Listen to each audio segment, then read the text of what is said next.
ओम शांति। आज 24 जनवरी 2025। आज के ईश्वरीय महावाक्यों में हमारे परमपिता परमात्मा शिव कहते हैं, मीठे बच्चे, तुम एक बाप की डायरेक्शन पर चलते चलो तो बाप तुम्हारा रिस्पॉन्सिबल है। तुम एक बाप की डायरेक्शन पर चलते चलो तो बाप तुम्हारा रिस्पॉन्सिबल है। बाप का डायरेक्शन है, चलते फिरते मुझे याद करो। प्रश्न है, जो अच्छे गुणवान बच्चे हैं उनकी मुख्य निशानियाँ क्या होगी?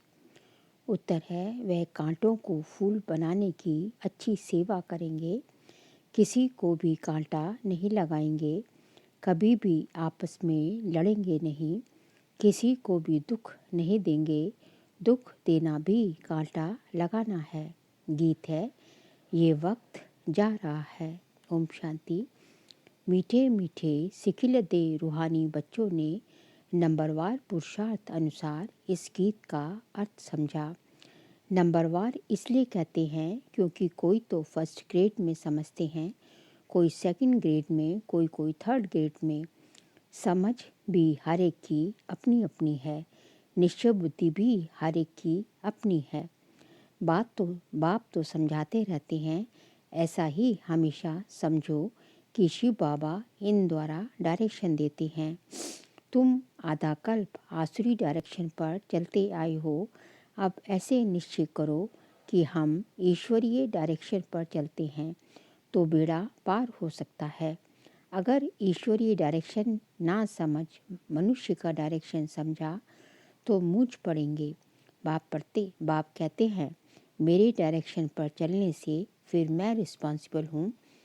इन द्वारा जो कुछ होता है उनकी एक्टिविटी का मैं ही रिस्पॉन्सिबल हूँ, उसको हम राइट करेंगे।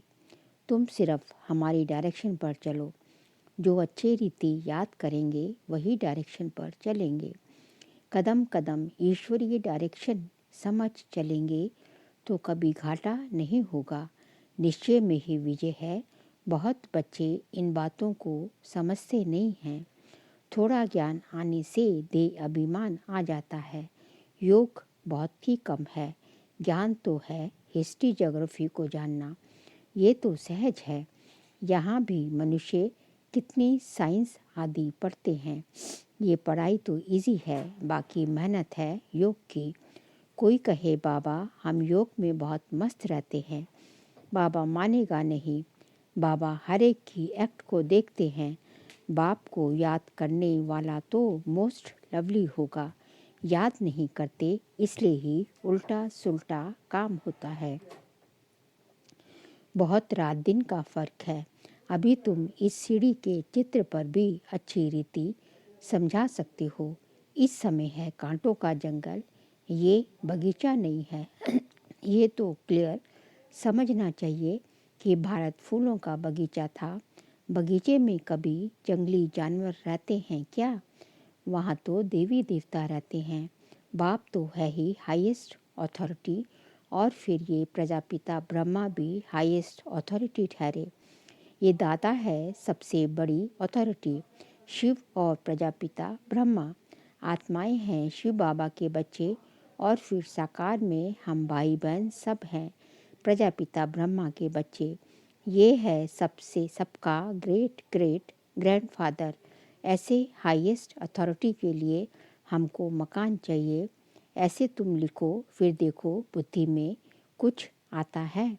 शिव बाबा और प्रजापिता ब्रह्मा आत्माओं का बाप और सब मनुष्य मात्र का बाप है। ये पॉइंट बहुत अच्छी है समझाने के लिए, परंतु बच्चे पूरी रीति समझाते नहीं हैं, भूल जाते हैं। ज्ञान की मगरूरी चढ़ जाती है, जैसे कि बाप दादा पर भी जीत पा लेते हैं। ये दादा कहते हैं, मेरी भल ना सुनो, हमेशा समझो शिव बाबा समझाते हैं, उनकी मत पर चलो। डायरेक्ट ईश्वर मत देते हैं कि ये करो, रिस्पॉन्सिबल हम हैं। ईश्वरीय मत पर चलो, ये ईश्वर थोड़ी ही है, तुमको ईश्वर से पढ़ना है ना। हमेशा समझो ये डायरेक्शन ईश्वर देते हैं। ये लक्ष्मी नारायण भी भारत के ही मनुष्य थे, ये भी सब मनुष्य हैं, परंतु ये शिवालय के रहने वाले हैं, इसलिए सब नमस्ते करते हैं। परंतु बच्चे पूरा समझाते नहीं हैं, अपना नशा चढ़ जाता है। डिफेक्ट तो बहुतों में है ना। जब पूरा योग हो तब विकर्म विनाश हो। विश्व का मालिक बनना कोई मासी का घर थोड़ी ही है। बाबा देखते हैं माया एकदम नाक से पकड़कर गटर में गिरा देती है। बाप की याद में तो बड़ी खुशी में प्रफुल्लित रहना चाहिए। सामने एम ऑब्जेक्ट खड़ी है, हम ये लक्ष्मी नारायण बन रहे हैं। भूल जाने से खुशी का पारा नहीं चढ़ता। कहते हैं हमको निष्ठा में बिठाओ, बाहर में हम याद नहीं कर सकते, याद में नहीं रहते हैं, इसलिए कभी कभी बाबा भी प्रोग्राम भेज देते हैं, परंतु याद में बैठते थोड़ी हैं।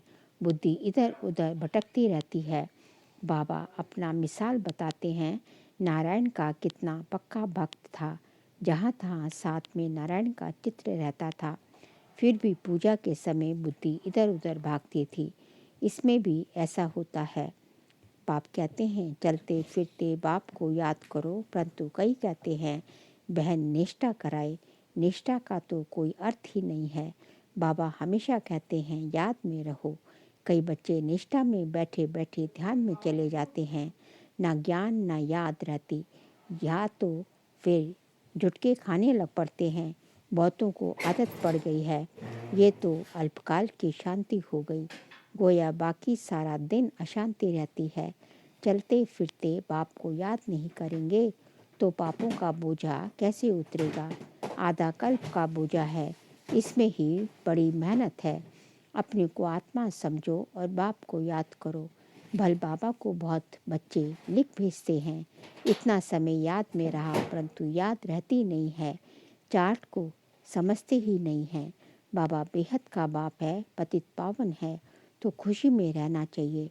ऐसे नहीं हम तो शिव बाबा के हैं ना।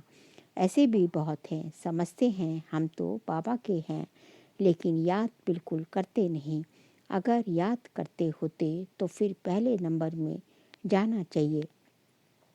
किसको समझाने की भी बड़ी अच्छी बुद्धि चाहिए। हम तो भारत की महिमा करते हैं। नई दुनिया में आदि सनातन देवी देवता धर्म देवी देवताओं का राज्य था। अभी है पुरानी दुनिया, आयरन एज इट, वह सुख धाम ये दुख धाम। भारत गोल्डन एज था तो इन देवताओं का राज्य था। कहते हैं हम कैसे समझे कि इनका राज्य था। ये नॉलेज बड़ी वंडरफुल है।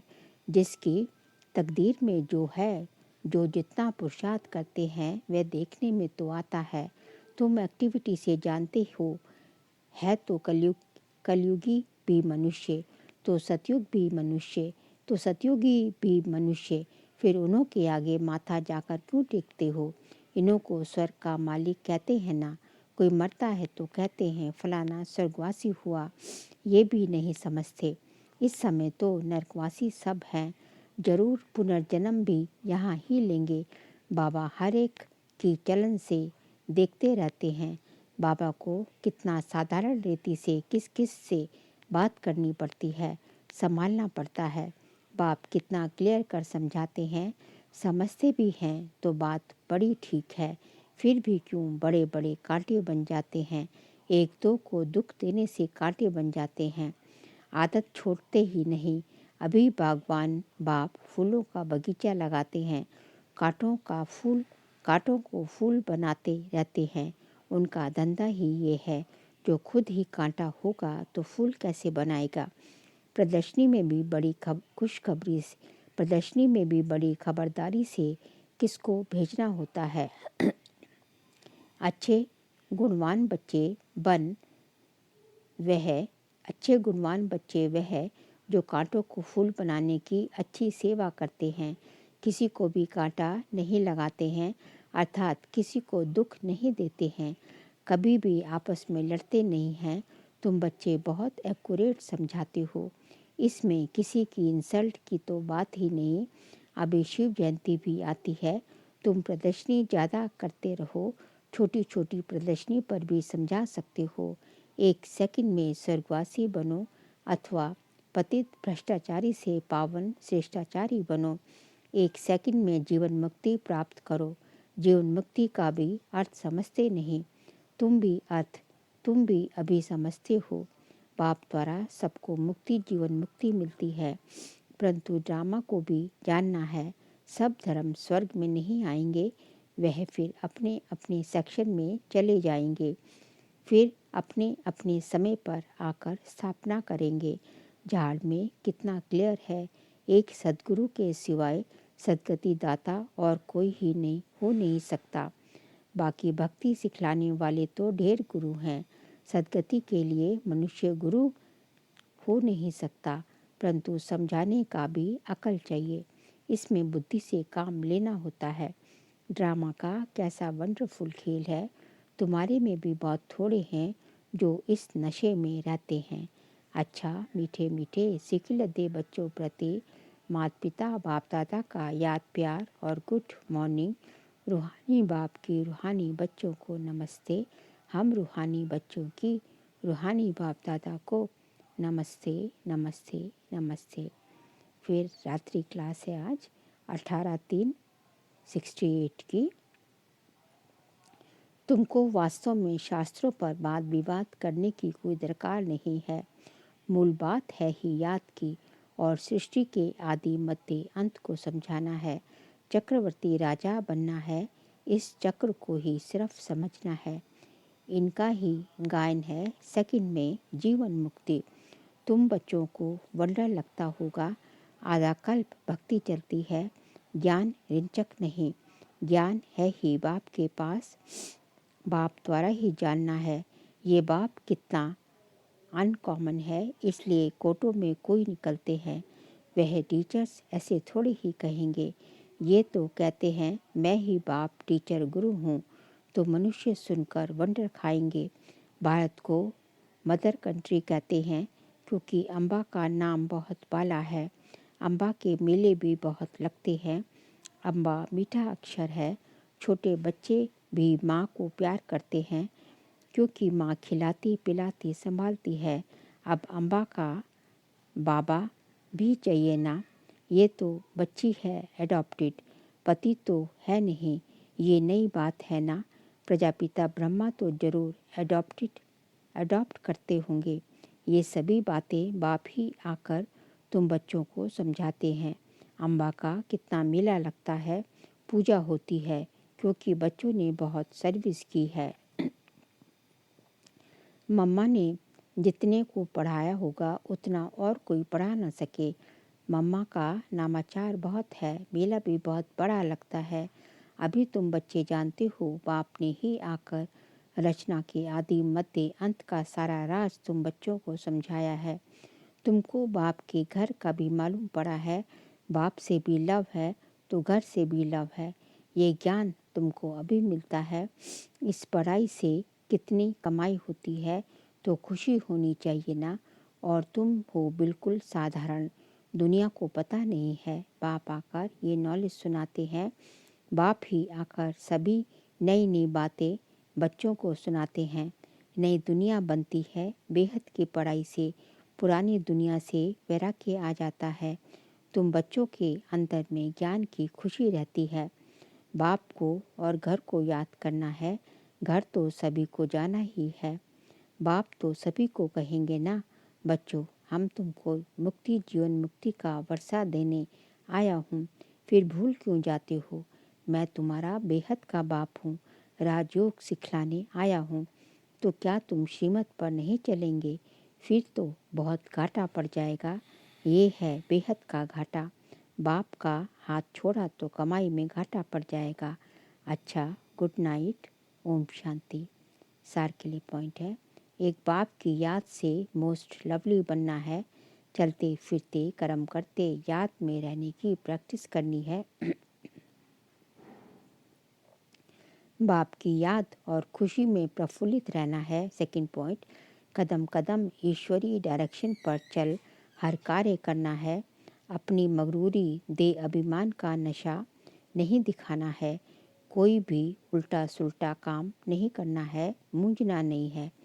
आज का बाबा का वरदान है, साधारण कर्म करते भी ऊंची स्थिति में स्थित रहने वाले सदा डबल लाइट भाव। साधारण कर्म करते भी ऊंची स्थिति में स्थित रहने वाले सदा डबल लाइट भव। जैसे बाप साधारण तन लेते हैं, जैसे आप बोलते हो वैसे ही बोलते हैं, वैसे ही चलते हैं, तो कर्म फल साधारण है लेकिन स्थिति ऊंची रहती है। ऐसे आप बच्चों की भी स्थिति सदा ऊंची हो, डबल लाइटपन ऊंची स्थिति में स्थित हो। कोई भी साधारण कर्म करो, सदैव यही स्मृति में रहे कि अवतरित होकर अवतार बन करके श्रेष्ठ कर्म करने के लिए आए हैं। तो साधारण कर्म अलौकिक कर्म में बदल जाएंगे। स्लोगन है, आत्मिक दृष्टि वृत्ति का अभ्यास करने वाले पवित्रता को सहज धारण कर सकते हैं। आत्मिक दृष्टि वृत्ति का अभ्यास करने वाले पवित्रता को सहज धारण कर सकते हैं। बाबा कहते हैं, जिनकी जो है आत्म अभिमानी स्थिति नेचुरल बन जाती है, वो उनके लिए पवित्रता धारण करना बहुत सहज हो जाता है। फिर आज का व्यक्ति शैर्य का पॉइंट है, अपनी शक्तिशाली मनसा द्वारा सकाश देने की सेवा करो। जितना स्वयं को मनसा सेवा में बिजी रखेंगे, उतना सहज मायाजीत बन जाएंगे। सिर्फ स्वयं के प्रति भावुक नहीं बनो, लेकिन औरों को भी शुभ भावना और शुभकामना द्वारा परिवर्तित करने की सेवा करो। भावना और ज्ञान, स्नेह और योग दोनों का बैलेंस हो। भावना और ज्ञान, स्नेह और योग दोनों का बैलेंस हो। कल्याणकारी तो बने हो, अब बेहद विश्व कल्याणकारी बनो। अच्छा, ओम शांति।